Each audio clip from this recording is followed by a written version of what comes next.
Jesolo, terremoto provocato dalla Corte di Giustizia europea, si abbatte in piena estate sui titolari di tutte le spiagge del litorale veneziano.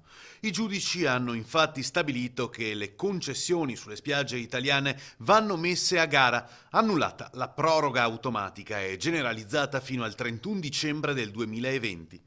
Si tratta per ora di un parere e non di una sentenza, ha spiegato il sindaco di Jesolo Zoggia, quindi cerchiamo di non fasciarci la testa prima del tempo. Il sentore che il parere dell'avvocato generale fosse di questo tenore era già abbastanza noto.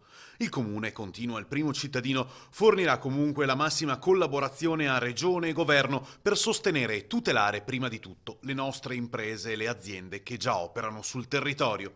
Le conclusioni non sono vincolanti, ma generalmente vengono poi riprese dalla sentenza che verrà emessa dalla Corte. Cavarzere ha partorito al telefono con l'aiuto di un operatore del 118 specializzato in casi di emergenza come questo. La donna, sola in casa quando ha iniziato a sentire i primi dolori, ha avvisato i sanitari che hanno dirottato immediatamente un'ambulanza sul posto. Il bimbo però non ha voluto aspettare ed è venuto al mondo prima dell'arrivo di una zia e dei medici stessi. La mamma è riuscita nell'impresa da sola.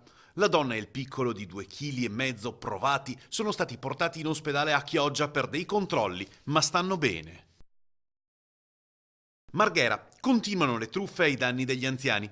In questo caso è toccato a una novantenne che abita nella zona di Piazzale Emmer. 3 finti vigili, muniti di tesserino fasullo, hanno suonato a casa dell'anziana dicendo di aver recuperato della refurtiva e di voler controllare se nell'abitazione non fosse sparito nulla.